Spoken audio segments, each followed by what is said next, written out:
Have you ever met someone who made the world pause for just a moment? It's as if time itself leaned in, held its breath, and whispered, "Pay attention. This isn't random." In fact, Carl Jung had a word for it: synchronicity, a meaningful coincidence that seems to arrive with perfect, almost eerie timing. You're not imagining it. The universe doesn't scream, it whispers. And when it whispers, it often sends people. But not just any people. Sometimes they come as mirrors, reflecting parts of you that you've forgotten or maybe never dared to explore. Sometimes they arrive as messengers, bringing clarity through conversation, energy, or even silence. Other times they are guides, silent lighthouses on the stormy shores of your life, showing you what's possible. And no, it's not always about romance. This is soul recognition, a connection that bypasses logic and taps directly into something ancient, something sacred, something that lives beneath the surface of what you think you know. You feel it in your chest, in your gut, in the electric stillness of your mind. You know it not because you're told, but because your soul remembers. When the universe wants to wake you up, it doesn't send thunder. It sends a moment, a face, a glance, a sentence that echoes through you days later, or the strange, beautiful calm of meeting someone who feels like a missing piece of your inner story. So if you've ever met someone and felt like you've known them forever, if your dreams start shifting after a single conversation, if you can't quite explain why a certain person keeps appearing on your feed, in your thoughts, even in your dreams, it might not be a coincidence. It might be a whisper, and if you're listening closely, that whisper might just be the universe guiding you home. Have you ever met someone and instead of feeling fireworks, you felt peace, not excitement, not nervous butterflies, but a deep, unexplainable calm, as if your soul sighed and said, "Finally." When we think of life-changing connections, especially those labeled soulmates or destiny, we often imagine dramatic moments, the instant chemistry, the heart pounding, the breath catching in your chest. But sometimes real soul-level recognition doesn't roar like thunder. It arrives like a soft breeze, quiet but undeniable. This kind of connection doesn't sweep you off your feet, it grounds you. It doesn't overwhelm you, it centers you. Psychologist Carl Jung once said that when your inner world becomes aligned, the outer world reflects that harmony. That's why when you're finally in sync with your own truth, your values, your wounds, your growth, the people who show up start to feel different. You don't have to explain yourself. You don't have to shrink, perform, or pretend. With them, silence is not awkward. It's sacred. You might find yourself talking less and listening more, not because you're unsure, but because words suddenly feel too small to contain the connection. You feel seen, without effort, and in that stillness, something opens, a door you didn't know existed. Think about it. When was the last time you felt totally safe in someone's presence, without needing them to do anything? Just their being there felt like home. That's not infatuation, that's recognition. Some call it chemistry. Others say it's a sign from the universe. But maybe it's simply this: your soul has been searching, waiting, and preparing, and when that person arrives, your entire being remembers. It's not the mind that reacts first. It's something deeper, something ancient, something intuitive. You may feel like you've known them forever. You might even sense that your paths were meant to cross long before they did. And there's no rush to define what it is, because you feel it more than you understand it. So if you're looking for signs that someone is meant to be in your life, don't just listen for the noise. Pay attention to the silence. Because sometimes silence is not emptiness, it's alignment. And when two energies finally meet that were always meant to, they don't collide, they resonate. And that kind of peace is louder than any spark. Have you ever thought about someone randomly and suddenly they text you?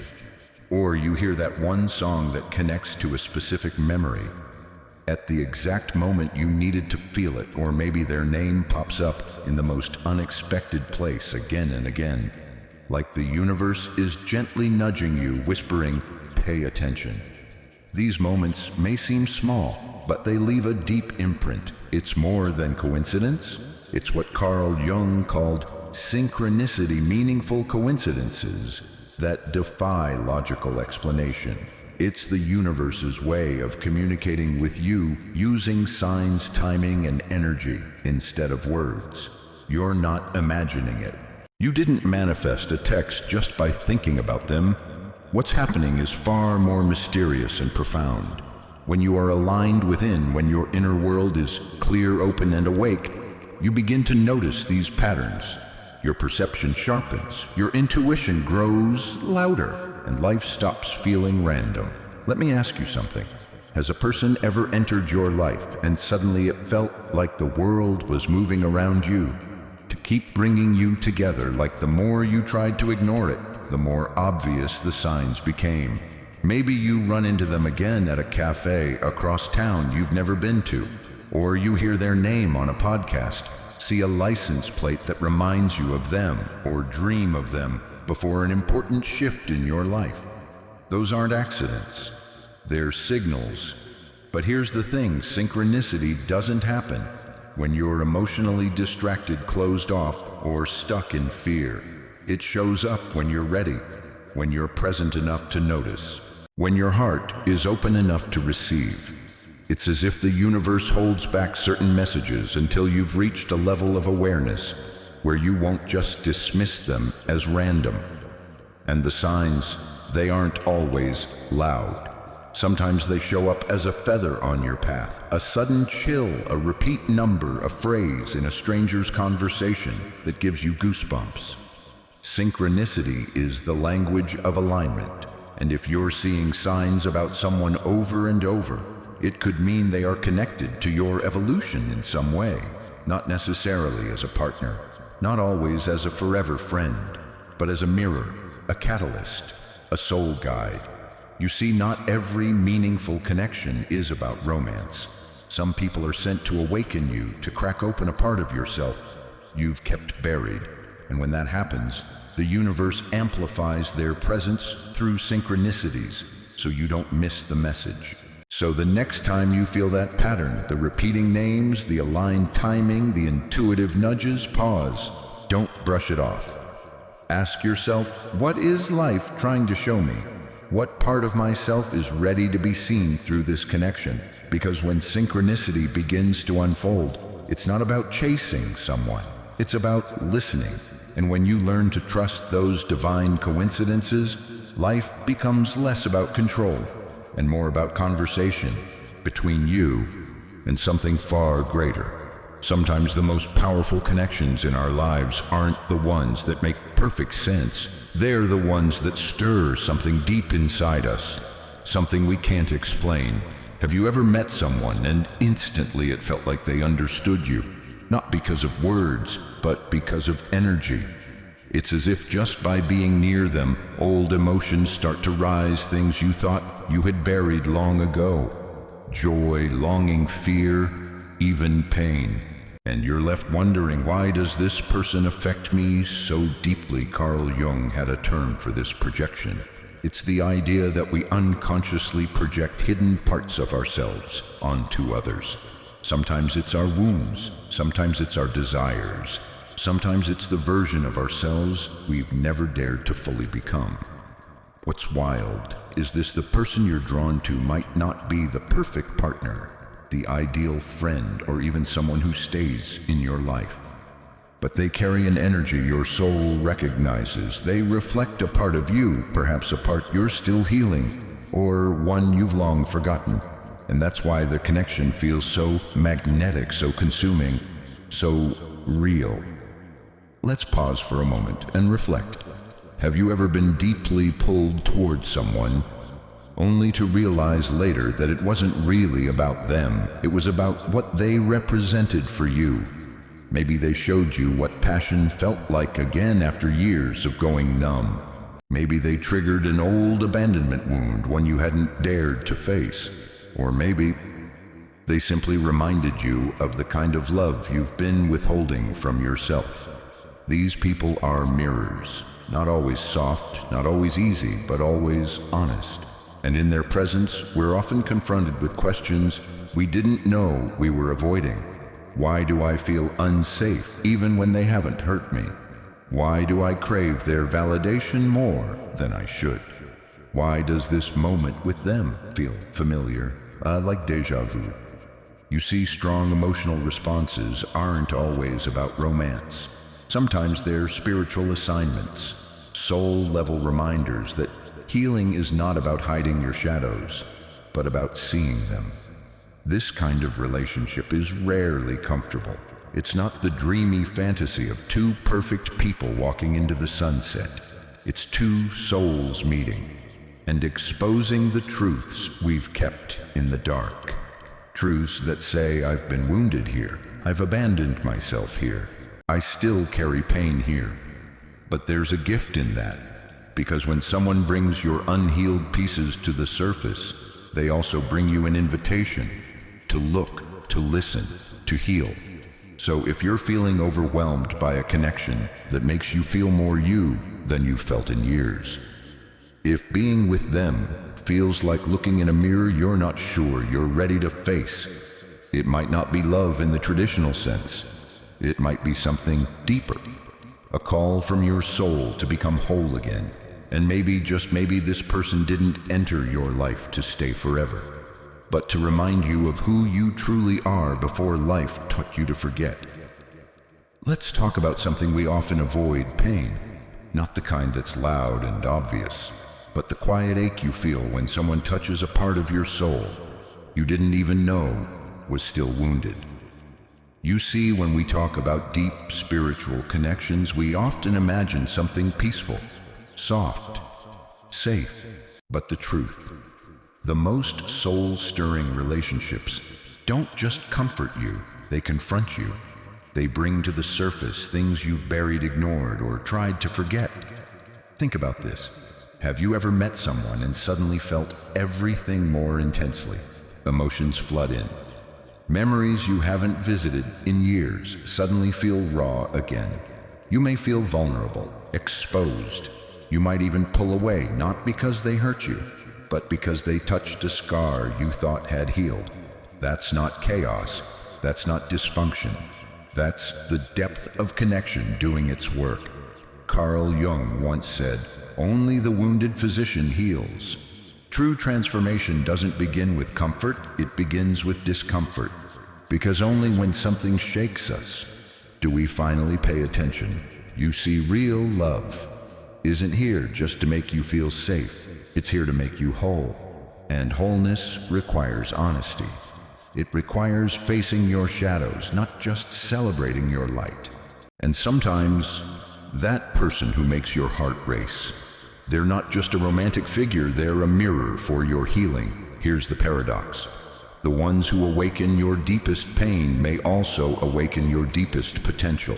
Not because they're perfect, but because your soul chose them as catalysts. And pain, though hard, is sacred when it becomes a gateway to awakening. Ask yourself, why did that heartbreak hurt so much? Why did that rejection feel like a collapse? Why did their silence echo louder than words? Because somewhere in that pain, a lesson waited, a truth about your worth, a buried belief about being unlovable, a need for validation that you've outgrown. Pain, when viewed with awareness, isn't the end. It's the beginning of healing. It's the soul saying, here's the part of you that still needs your love. And yes, it's okay to grieve, to sit with the ache, to feel the sting of growing out of your old wounds. But don't mistake that pain as proof that something is wrong. It's proof that something is real. You are not broken because you feel deeply. You're not weak because you hurt. You are awakening. And awakening often starts where comfort ends. So if you're in that space right now, where connection has cracked you open instead of holding you together, know this: you're not falling apart. You're falling into truth, into clarity, into yourself. And that is where your healing truly begins. Let's be honest, love doesn't always arrive like a fairy tale. Sometimes it feels like a storm. Not because the person is wrong, but because the connection is so powerful. It wakes something in you that's been asleep for a long time. This is what Carl Jung called the shadow. You see, every one of us carries a shadow. Not evil, not bad, just unseen. It's the part of you you've hidden, denied, or rejected. Your fears, your guilt, your shame. The things you buried to survive, to be accepted, to belong. Now here's where it gets deep. Sometimes we don't uncover these shadows on our own. We meet someone, and suddenly their presence stirs something in us. Not just love, not just longing, but rage, insecurity, jealousy, old wounds, and it catches us off guard. You might ask, why am I so reactive around them? Why do I feel triggered by someone I'm so drawn to? The answer: they didn't create those feelings. They activated them. They've touched the unhealed version of you still hiding beneath your strength. And it's terrifying because the shadow doesn't like to be seen.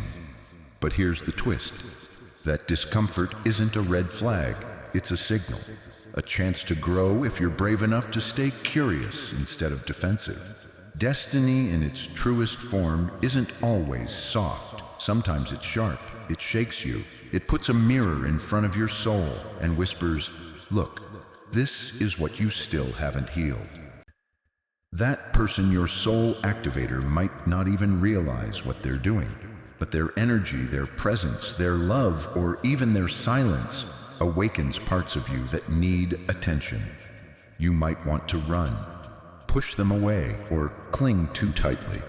But what if, instead of reacting, you paused and asked, what is this revealing about me? Jung believed that true wholeness comes from integrating the shadow, not escaping it. That means acknowledging the fear, owning the jealousy, facing the anger, and realizing it's all you. It's not who you are, it's what you've survived. And here's something beautiful. The shadow doesn't show up to shame you, it shows up to free you. Because every time you bring awareness to a wound, it loses power over you. Every time you face your shadow, you reclaim a piece of your energy. Some of the deepest love stories aren't about happily ever after. They're about awakening, transformation, liberation. You might not end up with the person who awakened your shadow. They may simply have played their part in your journey, but what they leave behind is clarity, healing, a deeper connection with yourself. And isn't that what real love is? Not just someone who fits into your life like a puzzle piece, but someone who inspires you to see the parts of yourself you've forgotten or feared or hidden. So if you've ever felt off around someone, if you've felt triggered, emotional, stirred in ways you can't explain, don't rush to label it toxic. Don't assume something's wrong. Ask instead, what part of me is being called to heal? Because that's where the real magic begins. When love isn't just about romance, but about remembrance. Not just about finding the right person, but becoming the right version of yourself. That's when the shadow no longer feels like something to fight, but something to finally embrace. So maybe the next time someone touches a nerve, instead of recoiling, you lean in. Not to them, but to you. To the part of you that's ready to rise. Because your shadow doesn't mean you're broken, it means you're human. And the ones who awaken it are not here to destroy you. They're here to remind you of the power that's always been waiting beneath the surface. And that is a gift wrapped in the disguise of discomfort. Have you ever met someone who changed you forever, but didn't stay in your life? It's painful, isn't it? We grow up believing that meaningful people are meant to last forever. That deep love, soul-level connection, or life-altering impact must lead to permanence. But what if that belief is the very thing that keeps us stuck in pain? Carl Jung once said, meeting someone is like a chemical reaction. If there's any reaction at all, both of you will be transformed. Not every connection is built for forever. Some are built for awakening. There are people who enter your life like lightning. They shake the ground beneath your feet. They ignite something within you that had gone numb. Your hope, your passion, your wounds. You might think this is fate, this is meant to be, and you're not wrong. But here's the hard truth. Just because something is meant doesn't mean it's meant to last.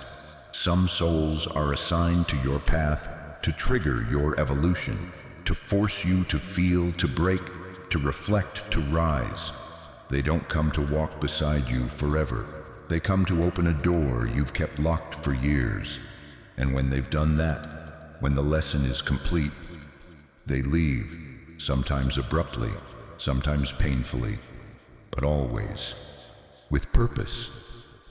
You may ask, then why does it hurt so much? Because your heart wasn't ready to let go. Because we confuse intensity with longevity. We think that if someone changes us deeply, they must belong in our future. But no, they belonged to a chapter, not the whole book. Think of it like this: some people are bridges. They carry you from one version of yourself to the next. And once you've crossed, their role is done. You don't build a house on a bridge. You keep walking. I know it sounds cold, but it's not. It's sacred. Because what that person gave you wasn't meant to last. It was meant to ignite, to awaken the parts of you that had fallen asleep, to show you what still needed healing, to help you remember who you truly are beneath all the pretending. And when you look back, you realize they didn't just leave you, they left you with something. Maybe it was pain, but maybe it was strength, or a deeper understanding of what love is and what it is not. Maybe they forced you to confront your fears, to stop settling, to reclaim your voice. And for that, can we be grateful instead of resentful? Because in the grand design of the universe, not every connection is a home. Some are catalysts. Some were never meant to stay. They were meant to shake you so you'd stop sleepwalking through life. And once your soul wakes up, you don't go back to who you were. That's the gift, even if it came wrapped in heartbreak. So if you're holding on to someone who was only meant to pass through, if you're reliving conversations, waiting for closure, replaying memories, maybe it's time to ask, what did this person awaken in me? What part of myself did they help me see? That's where the healing begins. Because letting go isn't failure, it's wisdom. It's trusting that the universe knows the timing, that when someone's role in your story is complete, their exit is grace, not punishment. And maybe, just maybe, the real love story was never between you and them. It was between you and your becoming. So let them go. Thank them silently, and step into who you were always meant to be. Because the ones who come to awaken you rarely stay, but they always leave you closer to home. We've all had those moments sitting alone, staring into the void, whispering to the universe, I just want someone to love me. I just want someone to stay. But here's something most people don't realize. The universe doesn't respond to your loneliness. It responds to your energy. And when your energy is still rooted in fear, desperation, or a longing to be rescued, you don't attract your destiny. You attract your lesson. You see, when your heart is still driven by the fear of being alone, you unknowingly invite relationships that are meant to expose that fear, not to comfort it. Have you ever met someone who seemed perfect at first? But over time, they mirrored all your insecurities. They triggered abandonment wounds. They made you question your worth. They vanished just when you began to feel safe. That's not because the universe is cruel. It's because you weren't ready yet. You were still seeking someone to complete you instead of becoming whole on your own. Real connections, soulful ones, healing ones. They don't show up when you're desperate for love. They show up when you are loved, when you've done the inner work, when you've sat with your pain, not avoided it, when you've learned to validate yourself, soothe yourself, and no longer wait for someone else to fill the void. Think of it like this. If you hand the universe a blueprint soaked in neediness and fear, it will match that frequency, and it will bring you someone who holds up a mirror and says, "This is what you still need to face." But when you hand the universe a blueprint of self-love, peace, and purpose, that's when alignment happens. The truth is, you don't attract what you want, you attract what you are. So the question becomes, who are you when no one is looking? Do you treat yourself with the same tenderness you crave from others? Do you speak to yourself with kindness or criticism? Because if you're constantly telling yourself you're not enough, you'll attract someone who confirms it. But if you carry the energy of someone who has come home to themselves, you'll attract someone who feels like home because they've done the same. And here's something beautiful to remember. The person you're seeking is also out there seeking you, but they're not looking for someone to fix. They're looking for someone who has done their own healing. So if love hasn't shown up yet, maybe it's not because you're unworthy. Maybe it's because the true version of you, the healed, self-honoring, radiant you, is still emerging. The universe is patient. It waits until your soul is ready. It waits until the love you attract won't become a crutch, but a celebration. Because when two whole people meet, the connection is no longer built on need. It's built on presence, respect, expansion. You're not asking them to save you, and they're not asking you to shrink. Instead, you both arrive, already lit from within. And your lights don't dim each other, they amplify. So if you're feeling lonely, I see you. But I invite you to ask this instead. What parts of me still need my own love? What wounds am I asking someone else to heal? And start there. Not with the dating apps, not with chasing closure, but with the mirror. Because when you finally become the version of yourself that no longer chases love, that's when love starts chasing you. The universe isn't punishing you by delaying someone's arrival. It's protecting you, making sure that when love comes, it meets the real you, not the broken version trying to be saved. So breathe, trust the timing, and remember, you don't have to beg the universe for love. You just have to become someone who no longer fears being without it. And when you do, you'll be surprised who shows up at just the right time. Let's take a moment to pause and reflect. Think back to the people who've come into your life, the ones who made your heart race, or maybe the ones who brought tears you didn't expect. Some arrived like blessings. Others felt like storms, but none of them were accidents.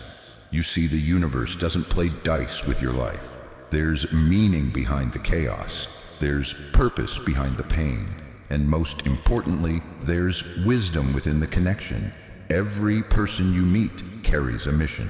Some come to teach you how to love. Others come to teach you how to let go.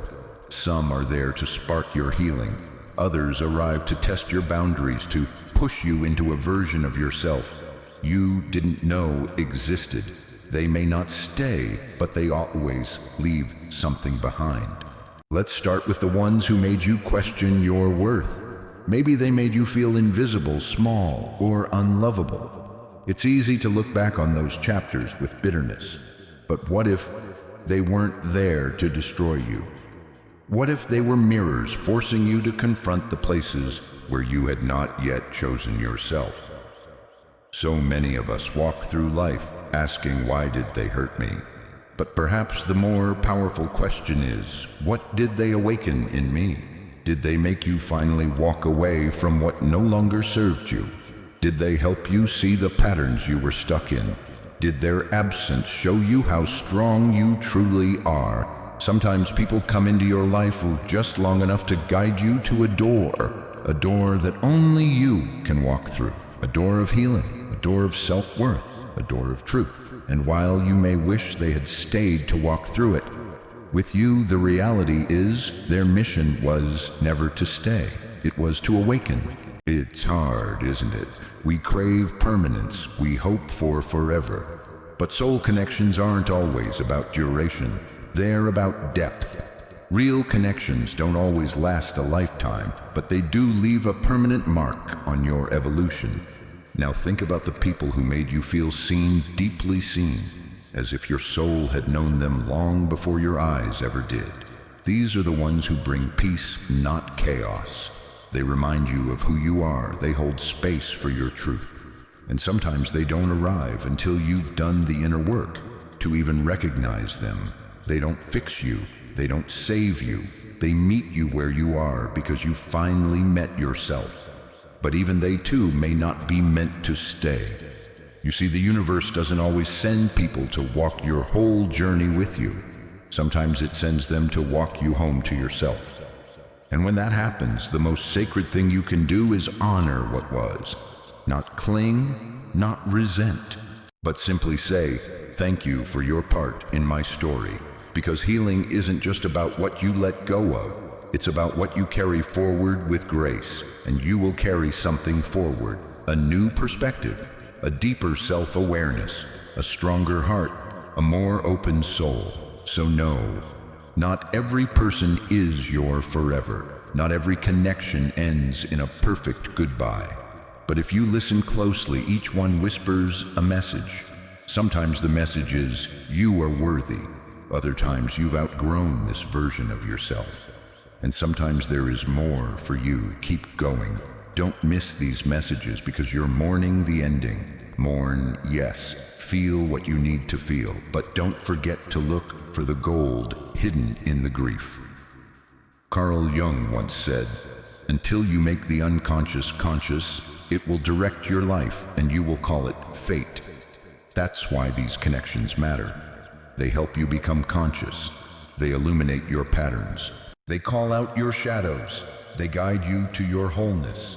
Because in the end, every soul that touches yours is either helping you remember who you are or who you're not. And both are sacred. So if you're holding on to someone who's already let go, ask yourself, what did they come here to teach me? What part of me were they reflecting back? And what do I want to carry forward, not with pain, but with purpose? This is how we alchemize heartbreak into healing. This is how we make peace with what didn't last. And this is how we honor the sacred work of connection. You're not here to cling to everyone you love. You're here to grow through every connection you make. Whether they stayed one night or 10 years, they played their role.